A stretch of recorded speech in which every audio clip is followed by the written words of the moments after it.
রাষ্ট্রবিজ্ঞানী বলেছিলেন, সকল স্বাধীনতা নিশ্চিত করার আগে জনগণকে দিতে হবে কথা বলার স্বাধীনতা। ঠিক কি না? কথা বলার স্বাধীনতা আগে দিতে হবে। যে জাতি কথা বলার স্বাধীনতা পাবে না, সে জাতি কখনো স্বাধীন হতে পারে না। আমরা এই স্বাধীনতা চাই। ঠিক কি না? আমরা এই স্বাধীনতা চাই। যা বলবো সোজা কথা বলবো। কার কথা? আল্লাহর কথা। কোরআনকে নিয়ে যারা রিড করেছে, ওয়াসিম রিজভী এক জাহান্নামের নরকীট, তাকে যে রিড করানো হয়েছে কোর্টে, এটা আমলে নিয়েছে। 26টা আয়াত কেন? কোরআন আমার আল্লাহর বাণী। পৃথিবীর কোনো কিছুই থাকবে না, কোরআন থাকবে। পৃথিবীর সব ধ্বংস হবে, কোরআন ঠিক থেকে যাবে। আর সেই কোরআনের মতো কিতাবের 26টি আয়াতের ব্যাপারে আপত্তি তুলে বলো যে এই 26টা আয়াতকে মুছে ফেলা হোক। 26 আয়াত কেন? একটা হলো মুছে ফেলা হোক, পৃথিবীর কোনো মানুষের দাঁড়াতে পারে না। এই সমস্ত অন্যের মোকাবেলা করতে রাজি আছেন কারা কারা?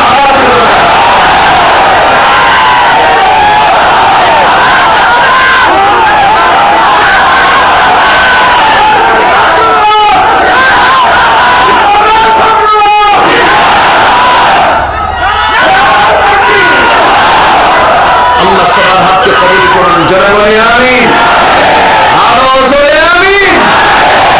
সম্মানিত হাজিরিন, তাহলে সামনের মাস কিসের মাস? কিসের মাস? আজকের মাহফিল কিসের মাহফিল?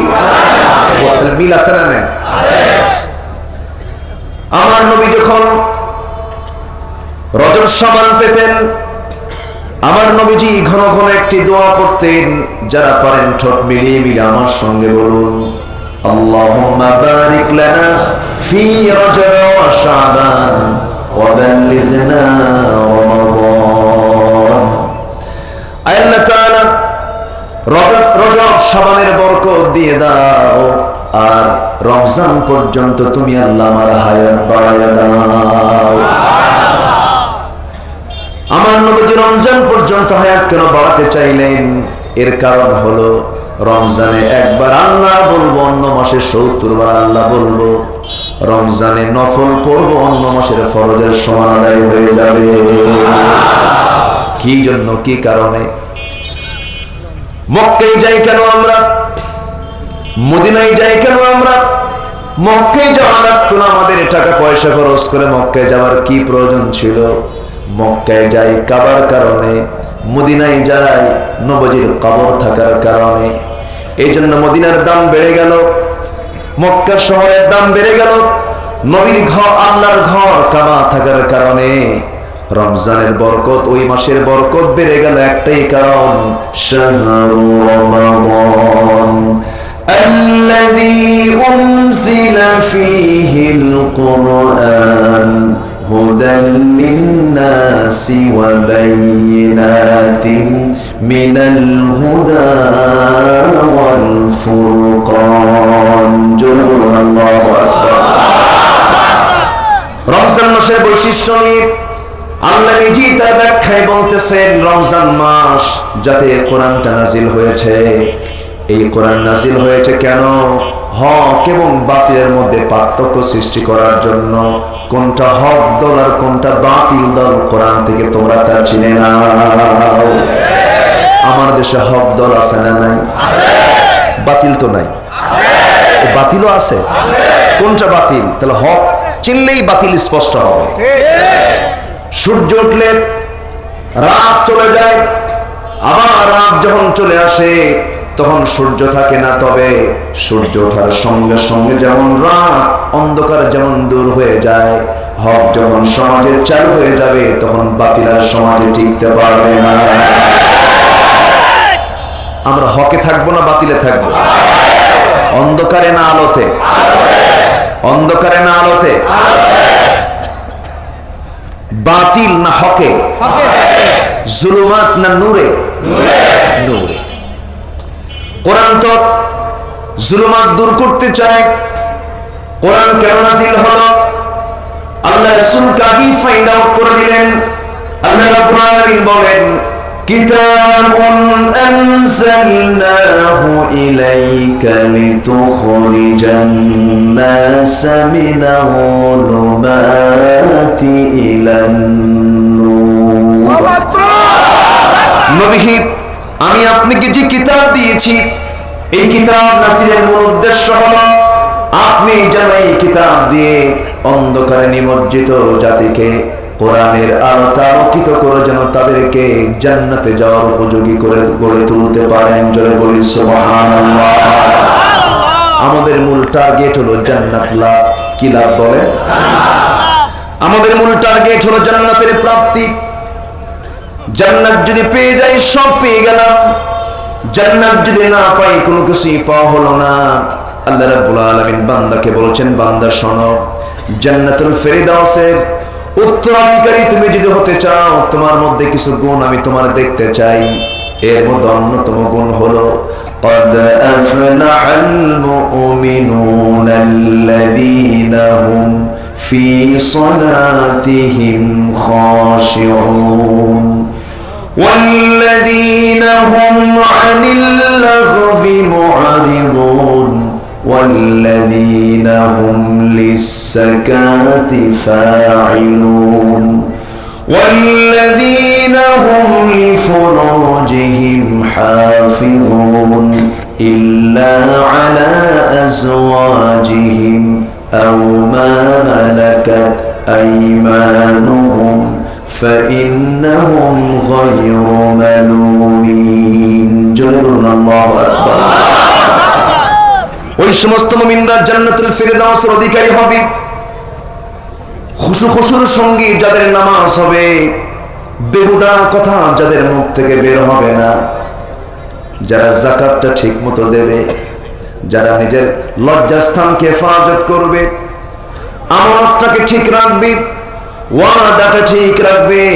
আল্লাহ লাস্টে আবার নামাজ দিয়ে শেষ করে বলছেন, ওয়াল্লাযীনা হুম আলা সালাওয়াতিহিম ইউহাফিযুন উলাইকা হুমুল ওয়ারিসুন আল্লাযীনা ইয়ারিসুনাল ফিরদাউসা হুম ফিহা খালিদুন।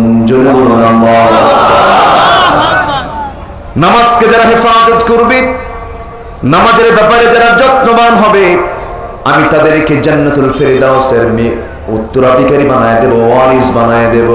আল্লাহ এত বড় অফার দিয়ে ফেললেন, বান্দা এক নম্বর জান্নাত বান্দা যদি অর্জন করতে চাস, এই গুণগুলো অর্জন করবি, আমি তোকে জান্নাতটা তোর হাতে তুলে দেব। আমার ভাইরা, বান্দা জাহান্নামে যাবে, বান্দার দোষী, আল্লাহ তো সবকিছু ক্লিয়ার করে দিয়েছেন।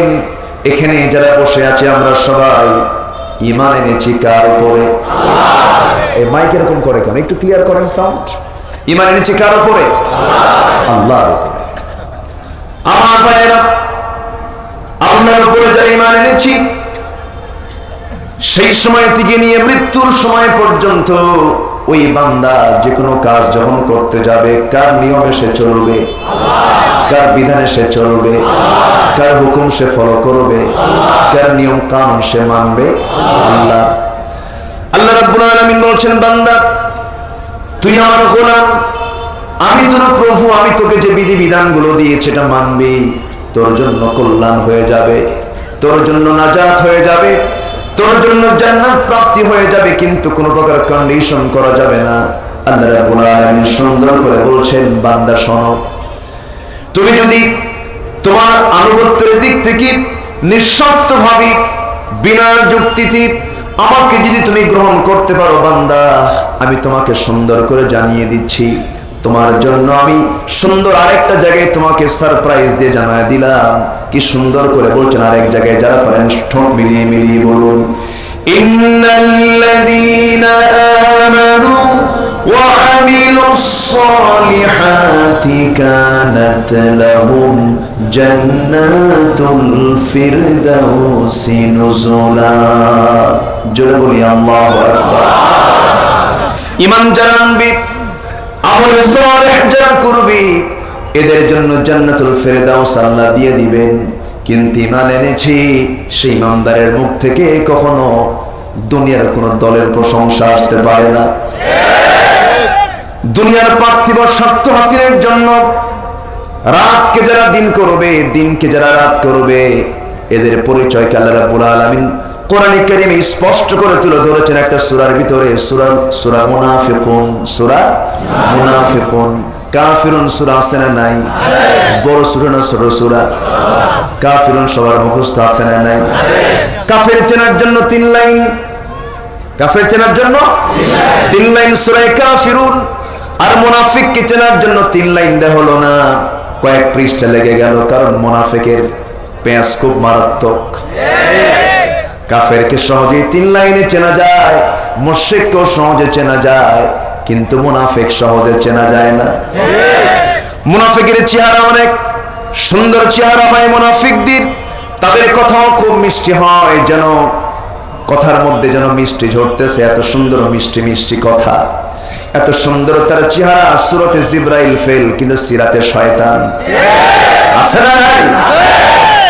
আল্লাহ রাব্বুল আলামিন বলেন, বান্দারে কাফেরকে আমি জাহান্নাম দেব, মুশরিককে আমি জাহান্নাম দেব, কিন্তু মুনাফিককে আমি জাহান্নাম দেব। এমন জাহান্নামের ভিত্তি গড়ব আমি মুনাফিক দিয়ে, কারণ একজন কাফের মুশরিক ইসলামের জন্য যত বড় ক্ষতিকর, তার চেয়ে বড় ক্ষতিকর হলো মুনাফিকের বাচ্চা।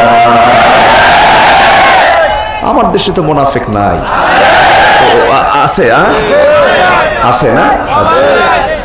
অভাব। আমেরিকায় তো মুনাফিক থাকার কথা না, আমেরিকায় থাকবে কি? আমেরিকাতে সব তো অন্য দলের, মানে অন্য ধর্মের মানুষ, খ্রিস্টান, ইহুদি। ইসরায়েলেও টোটাল সেখানে 1 কোটি ইহুদি, সেখানে তো মুনাফিক থাকবে না। মুনাফিক থাকতে হলে ওই জায়গায় মুসলমান থাকতে হবে, ঠিক আছে না? তো ওরা কেউ কাফের, কেউ মুশরিক, স্পষ্ট। আমেরিকা, ইউরোপ, ইসরায়েল বলেন, ওখানে স্পষ্ট ওদের কোনো ঈমানই নাই, ঠিক কি না? মুশরিক অথবা কাফের। গোটা পৃথিবীর দ্বিতীয় বৃহত্তম মুসলিম জনপদ হচ্ছে বাংলাদেশ। মুসলমান যেখানেই বেশি, সেখানেই মুনাফিক বেশি। তাহলে বাংলাদেশে মুনাফিক নাই তো? আছে?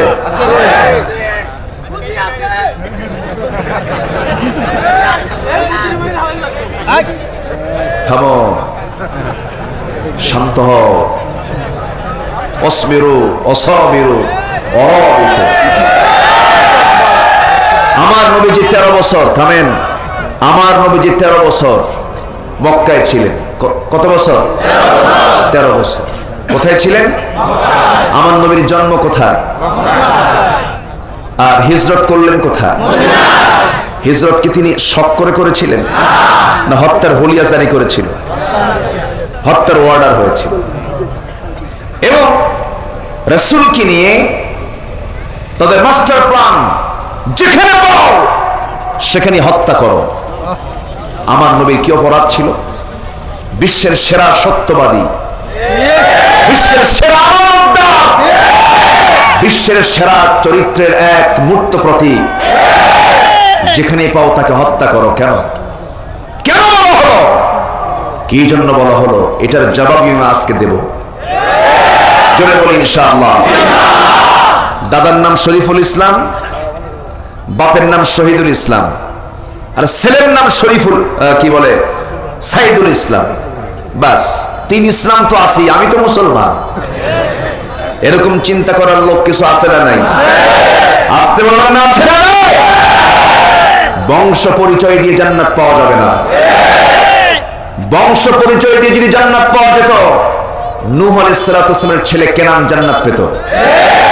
বংশ পরিচয় দিয়ে যদি জান্নাত পাওয়া যেত, ইব্রাহিম আলাইহিস সালামের বাবা আজর জান্নাত পেয়ে যেত। বংশ পরিচয় দিয়ে যদি জান্নাত পাওয়া যেত, আমার নবীর আপন চাচা আবু তালেব জান্নাতে চলে যেত। বংশ পরিচয় দিয়ে জান্নাত পাওয়া যাবে না। ভাবে কি জানেন? মুসলমান তো হইছি, আল্লাহ আমার একদিন জান্নাত দেবে, ঠেকা পড়ছে তোমার জান্নাত দেবে। এতই সস্তা। কষ্ট পাচ্ছেন আপনারা? আলোচনা চালাবো, জোরে বলি ইনশাআল্লাহ। যে আসে আসুক, যে যায় যাক, সমস্যা নাই। আমাদের কথা হলো কোরআনে কারীম নিয়ে যদি কেউ কোনো ষড়যন্ত্র করে, যত বড় দাপুটের দাবক না কেন, আমার মূল্য তার কাছে জিরো। ঠিক কি না? জনগণই বলবে, সমস্যা না। আপনি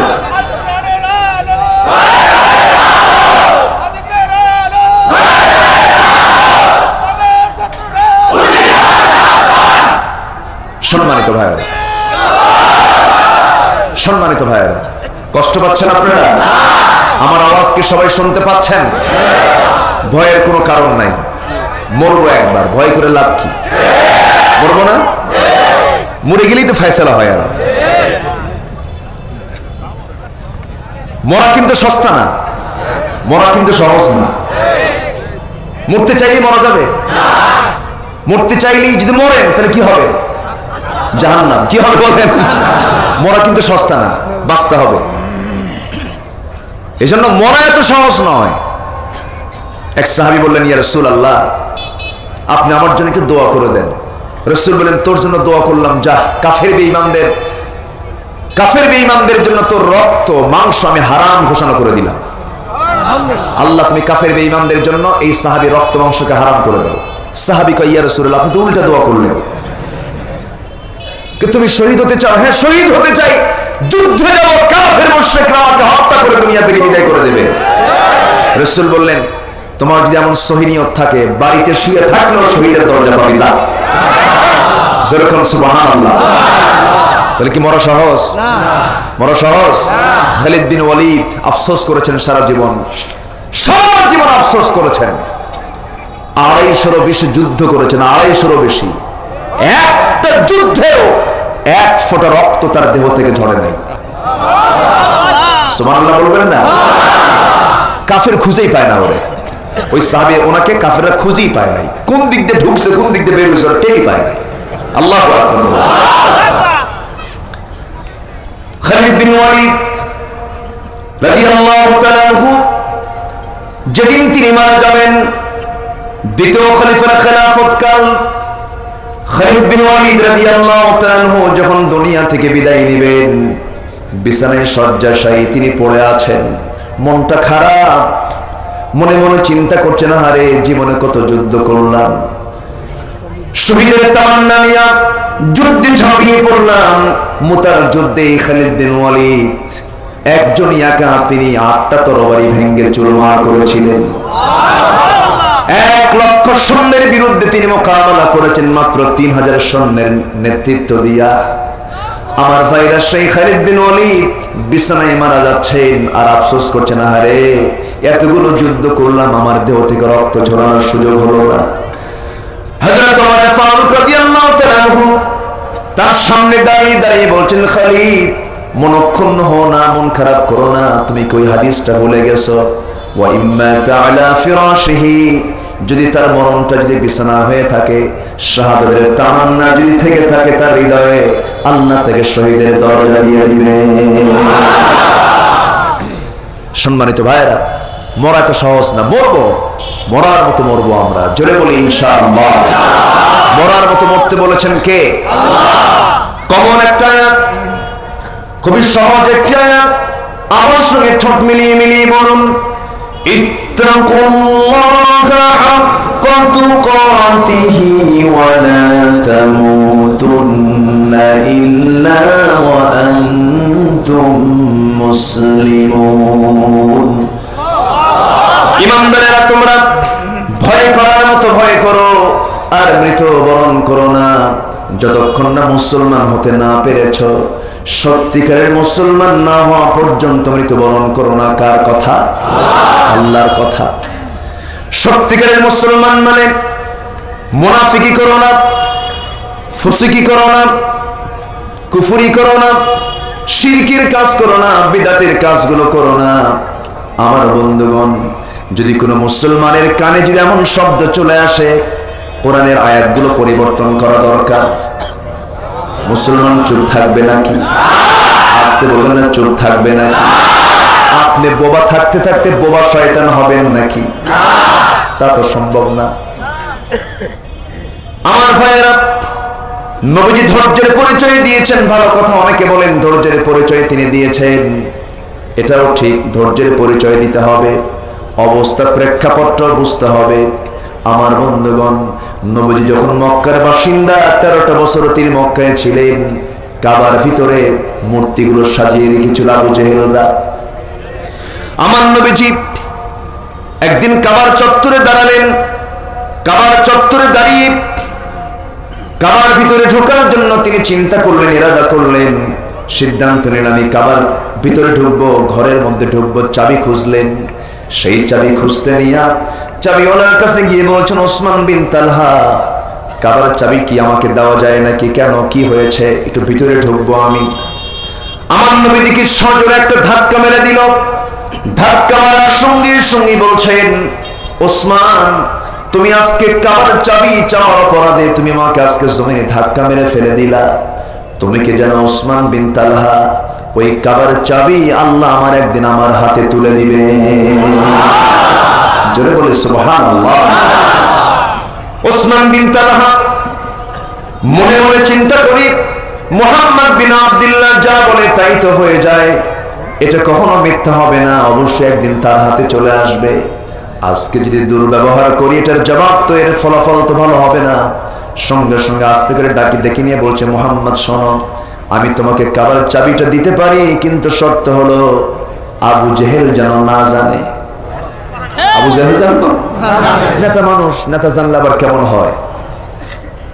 রাসূল বলেন, ঠিক আছে, কেউ জানবে না, দাও। আবু জেহেল ছিল সেই সময় সুপ্রিম পাওয়ার অধিকারী, বিশিষ্ট সুদখোর। বিশিষ্ট সুদখোর। তাহলে এখানে এই সমাজেও যারা বিশিষ্ট সুদখোর আছে, তারা কার খালাতো ভাই? কেউ উঠবেন না কিন্তু, এখন উঠলে কিন্তু ভাববো ওটা সুদ খায়, সাবধান কিন্তু। আচ্ছা, বিশিষ্ট মদারু, মানে দেখেন না, আমাদের মঞ্চ ওঠার আগ দিয়ে আমাদের কত প্রশংসা করে। আমি তো খালি মনে মনে কি এত বলে কেন? তো আবু জেহেলের বৈশিষ্ট্য হলো বিশিষ্ট সুদখোর, খ্যাতনামা মদখোর, বুঝলেন? এবং অনির্বাচিত সিটি মেয়র। কি কথা কি বুঝতেছেন? আবু জেহেল, আবু জেহেল। কি কথা কি বুঝতেছেন আপনারা? কথা বোঝা যায়? আবু জেহেল তখন লিডার। রাসূল বললেন, ঠিক আছে ওসমান বিন তালহা, আমি বলবো না, যাও, আমি এটা কাউকে বলতে যাব না, আমি এটা আড়াল করে দেব। চাবিটা হাতের মধ্যে নিলেন। চাবিটা হাতের মধ্যে নিয়ে কাবার দরজা খুললেন। খুলে ভিতরে ঢুকে দেখেন সাজানো সাজানো 360টা মূর্তি। মূর্তিগুলো যদি ইমানদারের চোখের সামনে পড়ে, সহ্য হবে? সহ্য হবে? যার সহ্য হয় সে কি? মুশরিক। যার সহ্য হইতে সে কি? আরো জোরে, আরো জোরে, মুশরিক। হ্যাঁ, হিন্দুদের মন্দিরে মূর্তি থাকবে, তারা উপাসনা করবে, আমরা তাদের মন্দির পাহারা দেব, এটা আমাদের দায়িত্ব, ঠিক কি না? তাদের মূর্তি যদি কোনো মুসলমান ভাঙতে যায়, এটা ইসলামের বিরোধিতা করার শামিল। তাদের মূর্তি আমরা ভাঙতে যাব না, তাদের মূর্তিকে আমরা গালিও দেব না। গির্জা, মন্দির, প্যাগোডা কোন মুসলিম দেশে থাকলে মুসলমান শাসকের দায়িত্ব হলো ওগুলোকে পাহারা দেওয়া, কখনো হামলা হবে না তাদের উপরে, এটি ইসলাম নিশ্চিত করে দিয়েছে। আল্লাহু আকবার। আমার দেশের মন্দির আমরা পাহারা দেই, আলহামদুলিল্লাহ বলবেন না? জোরে বলে আলহামদুলিল্লাহ। কিন্তু ভারতের মসজিদ তারা পাহারা দিতে পারে নাই, অতএব তাদের কাছ থেকে শিক্ষা নেওয়ার কিচ্ছু আমাদের না, আমাদের থেকে শিক্ষা নিতে হবে তাদেরকে। নারায়ে তাকবীর, নারায়ে তাকবীর। ইসলামের শত্রুরা, ইসলামের শত্রুরা, কুরআনের শত্রুরা, নাস্তিকদের দুই টানে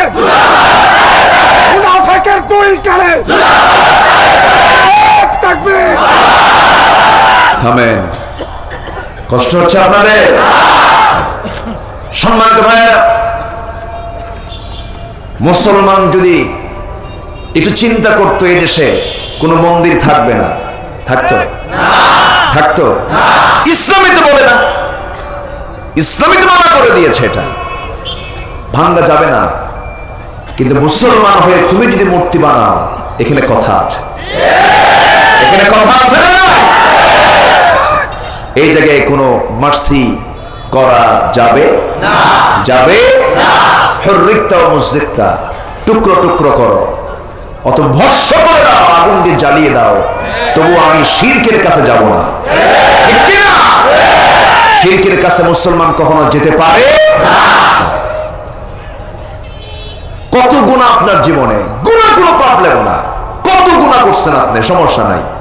লাউ লাম তুযনিবু লাযাহাবাল্লাহু বিকুম ওয়া লাজাআ বিকওমিন ইউযনিবুন। তুমি যদি গুনাহ না করো, তোমাকে পাল্টা দিয়ে আরো অন্য উম্মত, অন্য বান্দা পাঠাবো যারা গুনাহ করবে, আমার কাছে মাফ চাবে, আমি মাফ করে দেব। কার কথা?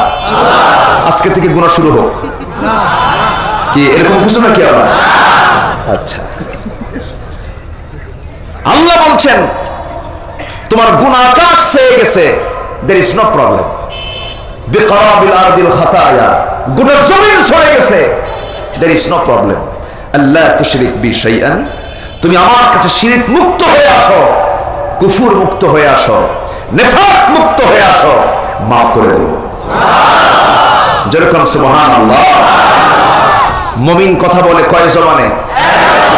মুনাফিক কথা বলে দুই না, বহু, বহুরূপী। আছে না নাই? আমাদের রূপ হবে কয়টা? ইমানদারের রূপ কয়টা? একটা। ইমান কায়া বদলায় না, ইমানকে কায়া বদলায়? ইমান কখনো, ইমানদার কখনো চেঞ্জ হয় না। ইমানদারের ভিতরে যা, বাইরে ওঠা, ইমানদার কখনো দুই জবানে কথা বলে না। আমার নবীজি আল্লাহর ঘরের মধ্যে ঢুকে দেখলেন মূর্তিগুলো সহ্য হলো না, মনে মনে চিন্তা করলেন একটাও রাখবো না, সব সাফ করে ফেলবো। কিন্তু পরক্ষণে মনে মনে চিন্তা করলেন বিশিষ্ট মদখোর, বিশিষ্ট সুদখোর, কথা বলছেন কে? ওর হাতে রাত, ওর হাতে চিতা, ওর হাতে কোবরা, ওর হাতে সামরিক, ওর হাতে সমস্ত প্রতিরক্ষা, সব দায়িত্ব, সব ক্ষমতা তার হাতে। আমার নবীজি একজন সিম্পল নাগরিক, তিনি পারলেন না। আস্তে করে ঘর থেকে বের হয়ে আসে, আল্লাহর দরবারে দোয়া করছেন, রব্বি আদখিলনি মুদখালা সিদকিন ওয়াখরিজনি মুখরাজা সিদকিন ওয়াজআলনি মিন লাদুনকা সুলতানান নাসীরা। জোরে বলুন আল্লাহ। ওই কাবাকে সামনে রেখে, ভিতরে মূর্তি রেখে রাসূলকে সিজদা দিতে হয়েছে। 13টি বছর তিনি ধৈর্য ধরেছেন, মক্কায় টিকতেই পারলেন না। কেমন করে তিনি আবার ওই কাবার চাবিটা ফিরে পেলেন, অনেক লম্বা কথা, আজকে শোনায় দেব ইনশাআল্লাহ। জোরে বলি ইনশাআল্লাহ। এই যে 4 জন লোক চলে যায়, কি ব্যাপার? হ্যাঁ, কোন চাপ? সবাই থাকবেন তো? জোরে বলি ইনশাআল্লাহ। কেউ উঠবেন না, ওঠাটা এটা খুব বেমানান হয়ে যায়। কি এমন আছে, কত সময় চলে যায় আমাদের, এখানে একটু থাকি না, কি হবে? থাকলে সওয়াব না গুনাহ বলেন তো? এই জমিন সাক্ষী হবে, এই টাইম সাক্ষী হবে, ফেরেশতারা আমার আপনার পক্ষে রায় দিয়ে জান্নাতে যাওয়ার সুপারিশ করবে। তো এই জায়গা থেকে আমরা উঠবো কেন? একটু বসেন। খুব যদি চাপ হয়, খুব যদি ব্যাখ্যায় দেওয়া হয়, সেটা ভিন্ন কথা। হুজুর পারতেছি না, সেটা ভিন্ন কথা। সম্মানিত ভাইয়েরা, সম্মানিত উপস্থিতি, আমরা অতএব ফিরে ঘুরে দাঁড়াবো কার পথে? আসতে বলবেন না, কার পথে? আল্লাহর পথে। কি মাইকের সাউন্ড বাড়ায় দেন বলতেছে না? না, আমি সাউন্ড ঠিকই পাচ্ছি, এখন আর বাড়াতে যায় না, যদি ফেটে যায় আবার। যা আছে থাক, কম সাউন্ড থাক, কান না ফাটুক, যা আছে থাকুক, বলি আলহামদুলিল্লাহ। আচ্ছা, অতএব সবকিছু ছেড়ে দিয়ে আমরা ঘুরে দাঁড়াবো কার পথে? আসতে বলবেন না, কার পথে? কাবার চাবি নবীর হাতে দিবেন কে? শুধু দোয়া কইরা, শুধু দোয়া করে? মাঝখানে অনেক কিছু আছে না নাই? শুনবো না? আজকে শোনাবো, জোরে বলি ইনশাআল্লাহ। আচ্ছা, আমরা ফিরে দাঁড়াবো কার পথে? ফিরে দাঁড়ানো, ফিরে আসা মানে হলো তওবা। ফিরে আসা মানে কি? তওবা। সূরার নামটাও তওবা। আয়াত নাম্বার 71। আয়াত নাম্বার কত? দেশ স্বাধীন হয়েছে কোন সালে? 71। তাহলে মিলাই দিচ্ছেন, একটু মিলাই দিচ্ছি। 71-এ স্বাধীন হয়েছি আমরা, এখন 21 সাল, 50 বছর সুবর্ণ জয়ন্তী। ভালো, আলহামদুলিল্লাহ, স্বাধীন হয়েছি, খুব ভালো হয়েছে আমাদের। কিন্তু স্বাধীনতার আগে, 50 বছর আগে আমার দাদি, আমার নানি যে বোরকা, যে ব্লাউজটা পরতেন, ব্লাউজ, এই দেশে তো ব্লাউজ আর শাড়িটাই প্রচলিত বেশি। তো তারা যে দাদিরা, আমি নিজের চোখে দেখেছি, দাদিরা যে ব্লাউজটা বানাতেন, সেই ব্লাউজ বানাতে মোটামুটি লেগে যেত 1 গজ 4 গিরা কাপড়। 1 গজ 4 গিরা, মানে 20 গিরা লাগতো। 16 গিরায় 1 গজ, 1 গজ 4 গিরা লাগতো, যা দিয়ে হাত, পেট, পিঠ সব ঢেকে যেত, দেখা যেত না। স্বাধীনতার 50 বছর আজ সেই ব্লাউজের কাপড় কমতে কমতে স্বাধীন হতে হতে এমন স্বাধীন হয়েছি 1 গজই বাদ আছে, খালি 4 গিরা। এই হলো তোমার স্বাধীনতার ফসল। ধর্ষণ কোন দিকে? কোন দিকে ধর্ষণ নাই বলেন? সব দিকে ধর্ষণ আছে না নাই? এই জন্য ধর্ষণের একটা টিম করা দরকার, যারা ধর্ষক ওদের একটা দল খোলা দরকার, ধর্ষক দল। সম্মানিত ভাইরা, আবার আরেকটা গ্রুপ করা দরকার, যারা বউ ভাগায় নিয়ে আসে, অন্যের বউ ভাগায় নিয়ে আসে, ওদের একটা সমিতি করা দরকার, অ্যাসোসিয়েশন অফ, কি বলবো, বউ ভাগায় নিয়ে করা দরকার। এগুলো কেন হচ্ছে জানেন? এগুলোর মূল কারণ হচ্ছে আইন তার নিজস্ব গতিতে চলে না। আমার দেশের পুলিশ বাহিনী অনেক ভালো। থামেন, আমি বলি, আমাকে শেষ করতে দেন। কষ্ট কইরা, শ্রম করে, পরিশ্রম করে ইয়াবাখোরকে নিয়ে আসে, ধরে চোর ডাকাত নিয়ে থানায় থই, হ্যালো, আছে না নাই? আপনি কারে ধরছেন? আপনি ছেড়ে দেন, যদি না ছাড়েন খাগড়া ছড়ি। কি কথা কি বোঝা যায়? কথা কি বোঝা যায়? আপনি দোষ দিবেন কেমনে? অনেকে জুলুমের শিকার হয়ে চোখের পানি ফেলে ফেলে কান্দে শুধু। আমরা স্বাধীন। কোন এক বিজ্ঞানী বলেছিলেন, রাষ্ট্রবিজ্ঞানী বলেছিলেন, সকল স্বাধীনতা নিশ্চিত করার আগে জনগণকে দিতে হবে কথা বলার স্বাধীনতা। কথা বলার স্বাধীনতা আগে দিতে হবে। যে জাতি কথা বলার স্বাধীনতা পাবে না, সে জাতি কখনো স্বাধীন হতে পারে না। আমরা এই স্বাধীনতা চাই, ঠিক কি না? আমরা এই স্বাধীনতা চাই। যা বলবো সোজা কথা বলবো। কার কথা? আল্লাহর কথা। কোরআনকে নিয়ে যারা রিড করেছে, ওয়াসিম রিজভী এক জাহান্নামের নরকীট, তাকে যে রিড করানো হয়েছে কোর্টে, এটা আমলে নিয়েছে। 26টা আয়াত কেন? কোরআন আমার আল্লাহর বাণী। পৃথিবীর কোনো কিছুই থাকবে না, কোরআন থাকবে। পৃথিবীর সব ধ্বংস হবে, কোরআন ঠিক থেকে যাবে। আর সেই কোরআনের মতো কিতাবের 26টি আয়াতের ব্যাপারে আপত্তি তুলে বলো যে এই 26টা আয়াতকে মুছে ফেলা হোক। 26 আয়াতকে একটা হরফ মুছে ফেলা হোক, পৃথিবীর কোনো মানুষ এটা করতে পারে না। এই সমস্ত অন্যের মোকাবেলা করতে রাজি আছেন কারা কারা?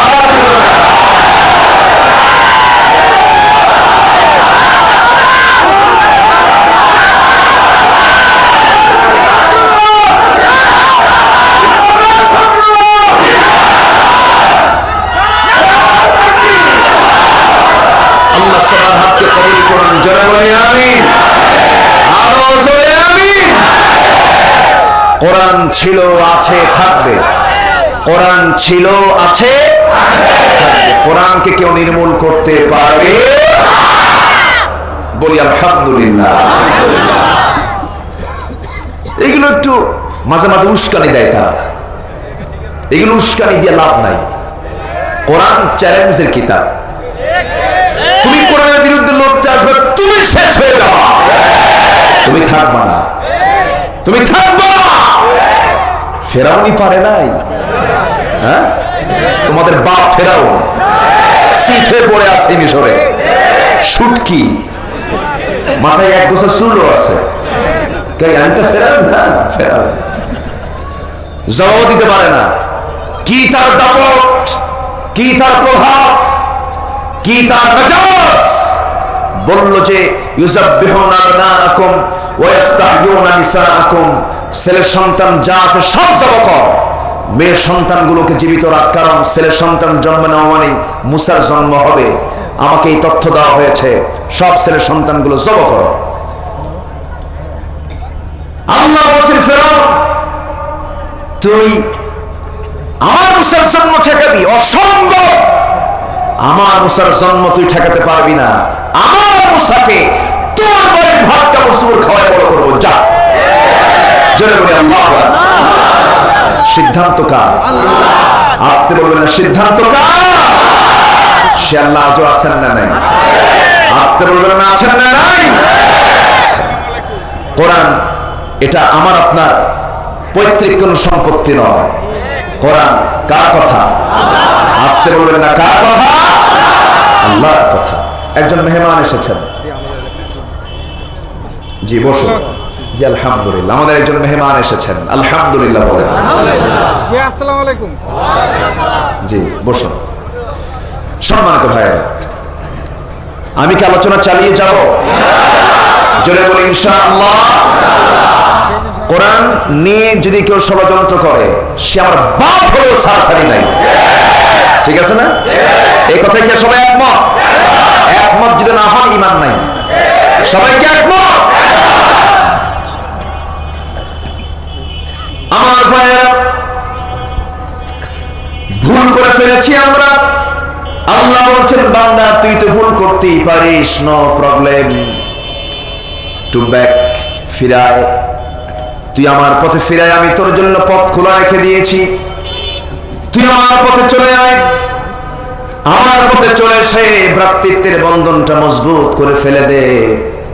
আমি তোর জন্য জান্নাত রেখে দিয়েছি, তোর পথে আমি রহমত নাজিল করে ফেলবো। চারটা কাজ তুই করবি। কয়টা কাজ বলেন?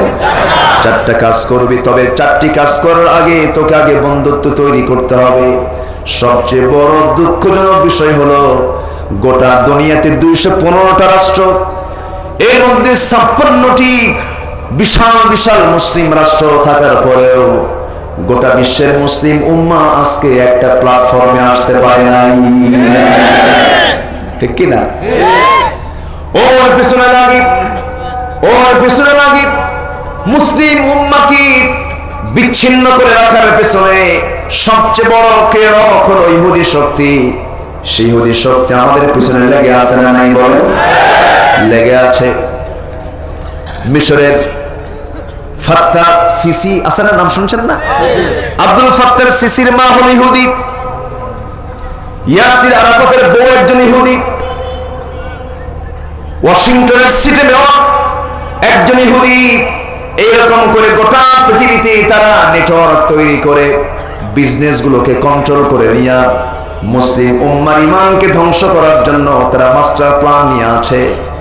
আমার বন্ধুগণ, এই ক্রাইসিস পিরিয়ডে আমার আপনার ইমানকে মজবুত করার জন্য সবচাইতে বড় যে গুণটা অর্জন করতে হবে সেটা হলো আমাদের পরস্পরের মধ্যে ভালোবাসা, মুহাব্বত তৈরি করতে হবে। একজনের দুঃখে দুঃখী হতে হবে, একজনের সুখে সুখ পেতে হবে। হিংসা করা যাবে না, অহংকার করা যাবে না। একজন ভাইয়ের কোনো বিপদ পড়লে সঙ্গে সঙ্গে ছুটে চলে যেতে হবে। আমার ভাইরা যেমনটি করে সাহাবে কেরামদের মধ্যে ছিল। এই যে একটা ভ্রাতৃত্বের বন্ধন, এই বন্ধনটা যখন চলে যাবে মুসলিম উম্মার ভিতরে, সেই সময় সবকিছু হারিয়ে ফেলবে মুসলমানেরা। যা আজকে আমরা দেখতে পাচ্ছি, আজকে ফিলিস্তিনে কি নির্মম আচরণ হচ্ছে। একটা অবৈধ রাষ্ট্র ইসরায়েল, যাদের গোটা পৃথিবীতে বৈধ কোনো বসতি নাই, সেই ইসরায়েল ফিলিস্তিনে নিয়মিত হামলা করে কত অত্যাচার জুলুমগুলো করতেছে। মার চোখের সামনে মেয়েকে ধর্ষণ করছে, মেয়ের চোখের সামনে মাকে ধর্ষণ করছে। গ্রামের মধ্যে হানা দিয়া মা মেয়ে দুজনকে ধরে এনে ইসরায়েলি কারাগারের মধ্যে রেখে 13 বছরের কুমারী মেয়েটাকে উলঙ্গ করে মার চোখের সামনে জোরপূর্বক সিরিজ ধর্ষণ করছে। আবার ওই মেয়েটাকে উলঙ্গ অবস্থায় রেখে দিয়া মেয়ের চোখের সামনে মাকে ধরে সিরিজ ধর্ষণ করছে, পর্যায়ক্রমে ধর্ষণ চালাচ্ছে। এইরকম নির্মম পাশবিক আচরণ গুলো করছে। মুসলমান চেয়ে চেয়ে দেখে, এর মানে বোঝা গেল মুসলমানদের মধ্যে সেই ভ্রাতৃত্ব ভালোবাসা নাই। আমরা কখনো ভাববো না তাহাজ্জুদ করলাম, তাসবিহ তাহলিল জপলাম, একটা মাদ্রাসা বানায় দিলাম, টাকা আছে পশ্চিম দিকে গেলাম, হজ একখান করে আসলাম, আর জান্নাত পেয়ে গেলাম না। জান্নাত পাওয়ার জন্য মুসলমানদের সবচেয়ে বড় গুণ হলো মুসলমান পরস্পর হবে তারা ভ্রাতৃত্বের বন্ধনে আবদ্ধ। ভালোবাসায় তারা শিখতে হবে, পরস্পর তাদের মধ্যে ভালোবাসা ইসমাত কঠিন হয়ে যাবে, মজবুত ভাবে তারা সুন্দর করে মুহাব্বত তারা তৈরি করবে। আল্লাহ কাদেরকে ভালোবাসেন, আল্লাহ কাদেরকে মুহাব্বত করেন, আল্লাহ সুন্দর করে সূরা সাফের মধ্যে বলছেন, ইন্নাল্লাহা ইউহিব্বুল্লাযীনা ইউকাতিলুনা ফী সাবিলিহি সাফফান কাআন্নাহুম বুনয়ানুম মারসুস। জোরে বলুন আল্লাহু আকবার। আল্লাহ রাব্বুল আলামিন ওই সমস্ত বান্দাকে সবচেয়ে বেশি ভালোবাসেন যারা আল্লাহর পথে সংগ্রাম করে, ভ্রাতৃত্বের বন্ধনে আবদ্ধ হয়ে সীসাঢালা প্রাচীরের মতো ভ্রাতৃত্বের বন্ধনে আবদ্ধ হয়ে যারা মোকাবেলা করে বাতিল পন্থীদের বিরুদ্ধে আল্লাহর পথে, ওই সমস্ত বান্দাদেরকে আল্লাহ রাব্বুল আলামিন সবচেয়ে বেশি ভালোবাসেন।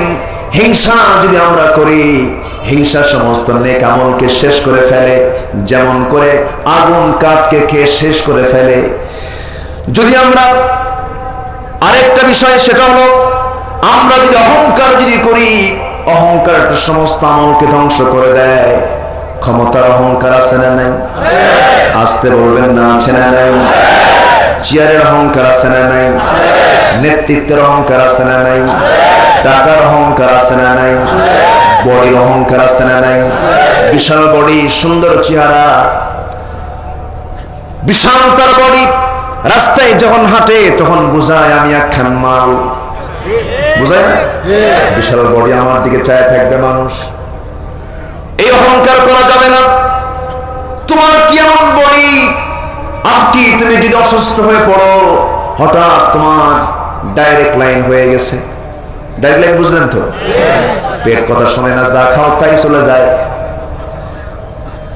7 থেকে 8 বার যদি তোমার ডায়রিয়া হয়ে যায়, সন্ধ্যার সময় তোমার চোখ কয়েক ইঞ্চি নিচে ডেবে যাবে, তোমার যৌবন তো সব, তোমার তখন মনে হবে তুমি 90 বছরের বুড়া মানুষ।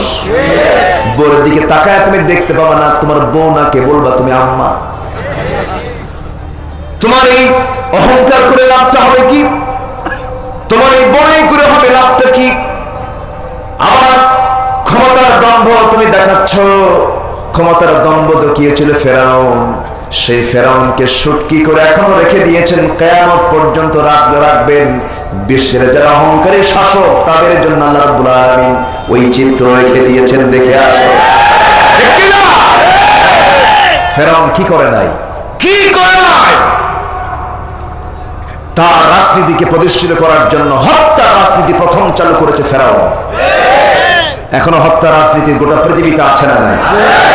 মানুষ মেরে ফেলে দিয়ে যারা রাজনীতি করে তারা সবগুলো ফেরাউনদের হত্যা। একটা মানুষকে তুমি মেরে ফেলো, তোমার জন্য জাহান্নাম হারাম, তোমার জন্য জান্নাত হারাম, ঠিক কি না? তোমার জন্য জাহান্নামটা ওয়াজিব হয়ে যাবে।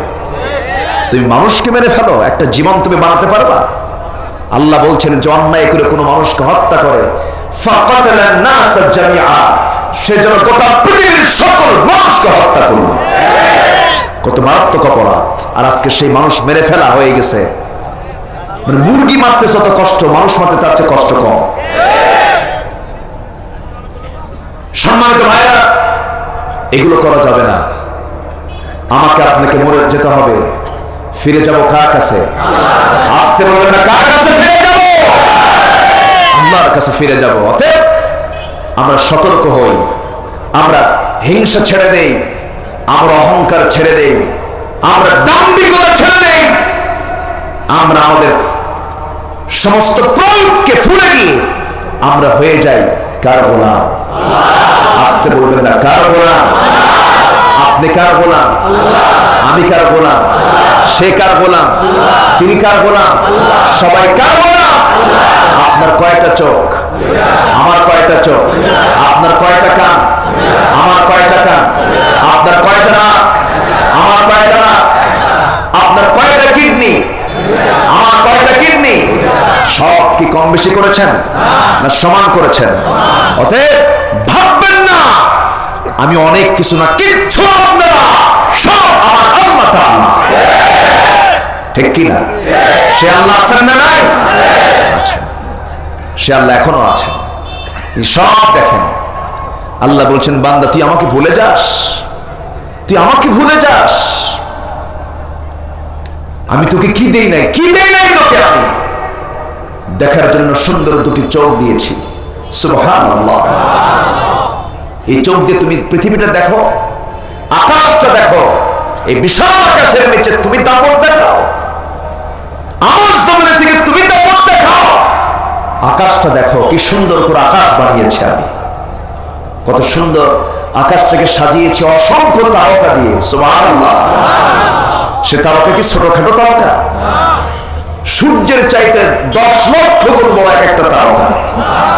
আবার সূর্য পৃথিবী থেকে 13 লক্ষ গুণ বড়। জোরে বলে সুবহানাল্লাহ। আর তারকা আর চাঁদ তো ওই পাড়া। চাঁদ কোন পাড়া? ওই পাড়া বোঝা মানে খুবই কাছে। মহাকাশের তুলনায় চাঁদ খুবই নিকটবর্তী একটা এরিয়া, এটা ওই পাড়া। আর ওই চাঁদের দেশে যায় সব মহাবিজ্ঞানী হয়ে গেছে। কি সব মহাবিজ্ঞানী, কি সব মহাবিজ্ঞানী। নীল আর্মস্ট্রং প্রথমে গিয়েছিলেন চাঁদের দেশে, এরপর দুটো কুত্তা গেছে, লাইকা 1 লাইকা 2, 2 কুত্তা গেছে।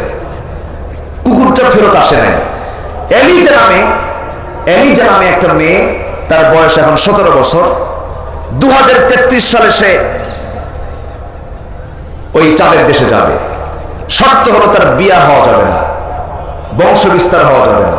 সে যাবে চাঁদের দেশে আর ফেরত আসবে না। সে তার জীবনকে উৎসর্গ করে দিবে চাঁদের দেশে যায়। তো এই চাঁদের দেশে মানুষ যাওয়াকে কেন্দ্র করে কত রহস্য।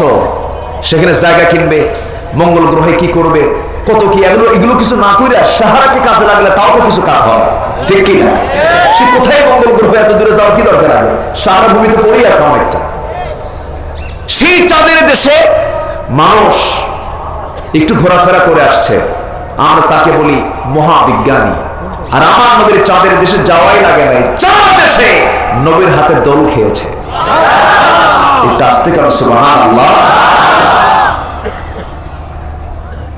আমার নবীজি দুনিয়াতে সেই চাঁদকে লক্ষ্য করে বলেছেন, চাঁদ দ্বিখণ্ডন হয়ে যায়। ইনশাক্কাল কমর, বুখারী শরীফের হাদিস, চাঁদ 2 ভাগ হয়ে গেছে। জোরে বলে সুবহানাল্লাহ। যার মুখের ইশারায় চাঁদ 2 ভাগ হয়, সেই নবীর নেতৃত্ব কত লম্বা। অতএব সব নেতৃত্ব ছাড়ো, নবীর নেতৃত্ব ধরো। রাজি আছেন কারা কারা? হাত তুলে ধরে।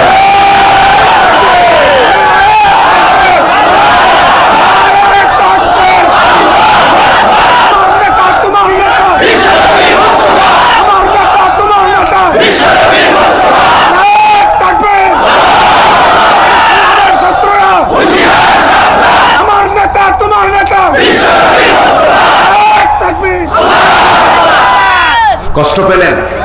আমরা যে আল্লাহর নামটা নিলাম, কষ্ট হলো? অনেকের কাছে এই স্লোগান খুব জ্বালা যন্ত্রণার কারণ। অনেকের কাছে আল্লাহু আকবার শুনলে বিরক্ত লাগে। এরকম আছে না?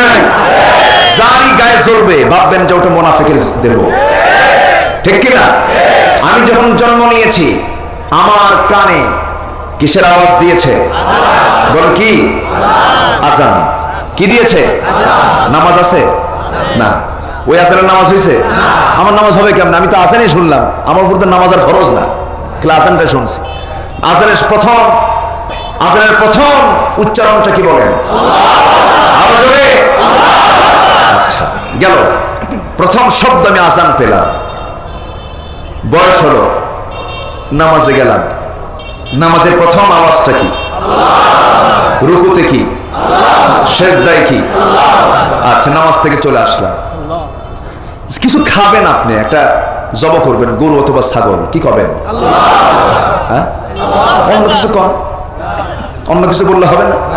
না, হবে, হতে পারে। হ্যাঁ, যারা অন্য কিছু কয় তারা ওটা ওই জায়গায় কিছু বলুক, এরকম কিছু হবে? বলা যাবে? বলা যাবে? বলতে হবে কি? তাহলে জব করতে বলেন, কোনো কিছু খেতে নিয়ে প্রাণী জব করতে কি? আরো জোরে বিসমিল্লাহ। কি বলেন? বিসমিল্লাহি আল্লাহু আকবার। তাহলে জব করতে আল্লাহু আকবার লাগে, হালাল করতে নিয়ে জন্মের সময় আল্লাহু আকবার লাগে, নামাজে আল্লাহু আকবার লাগে, মরার পর সোজা। মরার পর তো সোজাই হয়, সব সোজা হয় না। মরার পরে কি সোজা হয় না? মাথা থাকে। সাপ কখন সোজা হয়? হ্যাঁ, আর সারা জীবন কি বাঁকা। সামনে ব্যাংক পাইছে, ব্যাংকে খাবে, ব্যাংক বলে মামা তুমি বড় আমি ছোট, তুমিও কীটপতঙ্গ খাও, আমি কীটপতঙ্গকে, তুমিও বাঁচো আমিও বাঁচি, মামা তুমি আমার হামলাটা করো না, বেটা চুপ কর, আমার লাগছে ক্ষুধা। খট করে ধরছে ব্যাংক সাপের মুখে, কিন্তু ব্যাংকে সহজে যেতে চায় পেটে? সহজে যেতে চায় না, প্রাণপণ চেষ্টা চালাচ্ছে কেমনে বাঁচি, খেলে গ্যাঙর গ্যাঙর আওয়াজ। সলিমুদ্দির কানে গেছে আওয়াজ, লাঠি হাতে নিয়ে কি খোঁজে? ব্যাং না সাপ? কি খোঁজে? মারবে কারে? না ব্যাংকে? সাপকে মারবে, কারণ ওটা জালিম। ওটা কি? ওটা জালিম। চুপ করে, ও তো ব্যস্ত, ও তো ব্যাংক খেতে ব্যস্ত, চুপ করে পিছনে যায় মারছে একদম ঘাড় যেতে, মাজা যেতে, একদম এমন মারা মারছে এক আঘাতই সামনের মুখে থাকা ব্যাংকটা লাফ মেরে সামনে পড়ে বলতেছে, মামা আমি তোমার সোজা হইতে কইছিলাম মামা, কিন্তু সোজা তো হইলেই মামা, কিন্তু মরার পরে। মরার পরে সোজা হওয়ার দরকার নাই, মরার আগে সোজা হতে হবে। সম্মানিত ভাইয়েরা, সম্মানিত বন্ধুগণ, যখন মরে যাব তখন কি হবে? আমার স্লোগান কি হবে? জানাজার তাকবীর কি? দ্বিতীয় তাকবীর, তৃতীয় তাকবীর, চতুর্থ তাকবীর, ঈদের নামাজ। আবার বলেন, আরো জোরে আল্লাহু আকবার ছাড়া যাবেন কই আপনি? অতএব এই আওয়াজ যাদের শুনতে বিরক্ত লাগে ওদের জানাজা না দেওয়া হোক, ঠিক কি না? ওদের যে শব্দ প্রিয় ওই শব্দ দিয়ে জানাজা হোক। আমি আমার আল্লাহকে কখনো ছাড়তে পারবো না, যে যা বলে বলুক। আমার সবার আগে কাকে দরকার? আমার প্রাণ কার হাতে? এই চোখ কে দিয়েছেন? চোখের মধ্যে পানি কে দিয়েছেন? চোখের পানি আর গায়ের ঘাম একরকম? একরকম? গায়ের ঘাম যখন চোখে পড়ে তখন কি লাগে? জ্বলে। তাহলে প্রমাণ হলো চোখের সাথে ওই পানি অ্যাডজাস্ট না, কিন্তু চোখের মধ্যে পানি আছে না নাই? ওই পানি কি বের করে দেন? কখন বের করেন? মানে কখন? যখন লাইটের জন্য কান্দে, বের হয় না? আসতে কোন কেন? লাইটের জন্য কান্দলে বের হয় না? বের হয়। তাহলে কান্না দু প্রকার, একটা বৈধ কান্না আর একটা কি? অবৈধ কান্না। যে চোখে কান্না বেশি সেই চোখে রোগ কম, আলহামদুলিল্লাহ। কিন্তু সেই কান্না হতে হবে কার জন্য? আল্লাহর জন্য। আল্লাহর জন্য কান্না হতে হবে, অবৈধ কোনো কান্না হওয়া যাবে না।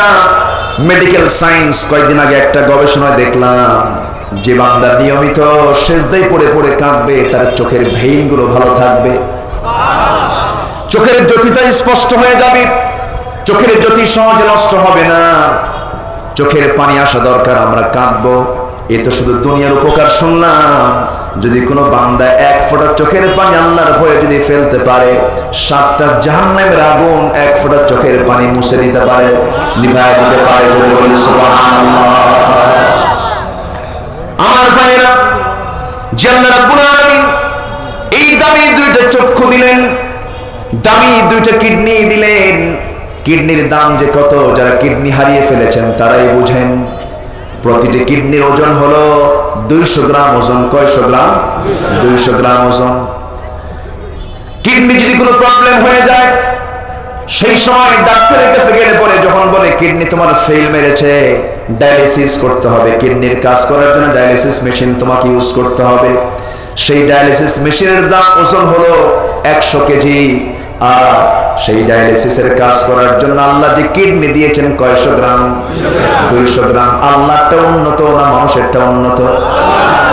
কত আপডেট দেখেন, মাত্র 200 গ্রাম কিডনিতে 10 লক্ষ 20 লক্ষ চাকনি দিয়ে আল্লাহ বলছেন, বান্দা তোর দেহের রক্তগুলোকে গোটা দিনে 24 ঘন্টায় 150 লিটার রক্ত আমি আল্লাহ কিডনি দিয়ে ছাকায় দেই। তোর চোখের দায়িত্ব আমি পালন করি, তুই চোখ দিয়ে দেখিস, তোর চোখটা আমি চালাই। চোখের পেছনে আমি মেশিন রেখে দিয়েছি, ওই চোখের মেশিনটা যখন তোর চোখের মধ্যে কোনো ধুলাবালি ঢোকে, সঙ্গে সঙ্গে ওই মেশিনে পানি তৈরি করে ফেলে, পানিটা তোর চোখের মধ্যে চলে আসে, স্থায়ী অয়েন্টমেন্ট হিসেবে দিয়ে দিয়েছি।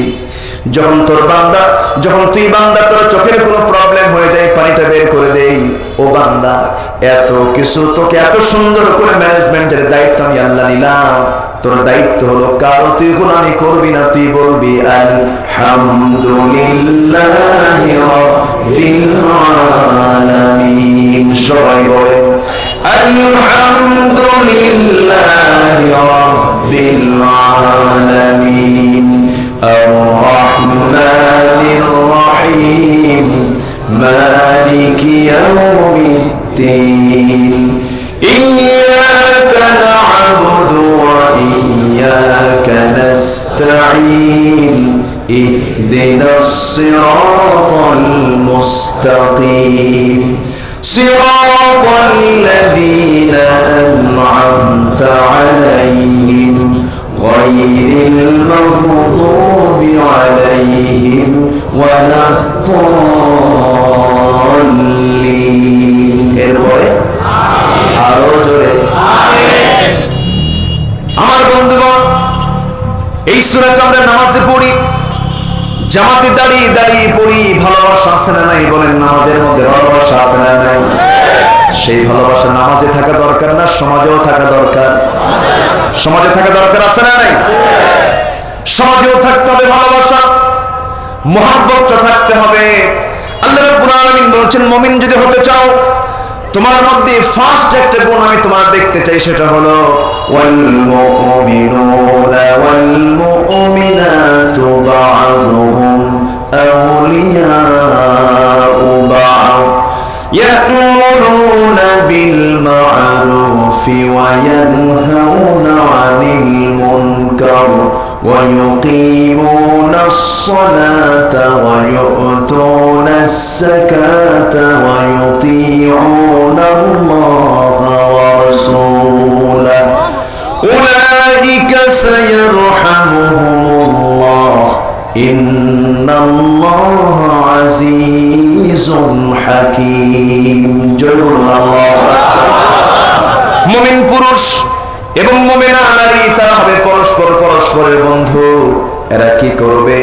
এরা সৎ কাজের আদেশ দেবে, অসৎ কাজের বাধা দেবে, নামাজকে কায়েম করবে, যাকাতটা আদায় করবে, জীবনের সকল জায়গায় আনুগত্য করবে। কার?